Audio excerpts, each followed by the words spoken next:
எப்பவும் மாரி இல்லாம, நைட்டே புத்திசாலித்தனமா யோசிச்சு, வெள்ள பட்டாணி ஊற வச்சுட்டேன். காலையில எழுந்ததும் ஃபஸ்ட்டு வேக போட்டுட்டு, கொஞ்சமா எண்ணெயில வந்து கரம் மசாலா, அதாவது பட்டை, லவங்கம், ஏலக்காய், அதுக்கப்புறம் பிரியாணி இலை வதக்கிட்டு, ஒரு பெரிய வெங்காயம் வதக்கிட்டு, 2 மீடியம் சைஸ் தக்காளி லோ ஃப்ளேமில உப்பு போட்டு நல்லா வந்து மசிய வந்து வதக்கிக்கலாம்.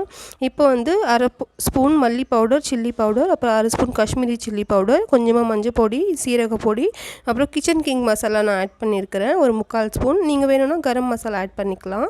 அதுக்கப்புறம் கொஞ்சம் தண்ணி ஊற்றி நல்லா வந்து வதக்கிக்கலாம், இல்லைன்னா அடி பிடிச்சிக்கும்.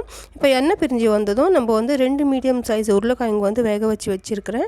அதை அப்படியே இதில் ஆட் பண்ணிவிட்டு லைட்டாக மசிச்சு விட்டுக்கலாம். சின்ன சின்ன சங்க்ஸ் இருந்தால் தான் நல்லாயிருக்கும். இப்போ நல்லா வந்து ஒரு மிக்ஸ் கொடுத்துட்டு நம்ம வேக வச்ச பட்டாணி தண்ணியோடவே ஆட் பண்ணிக்கலாம்.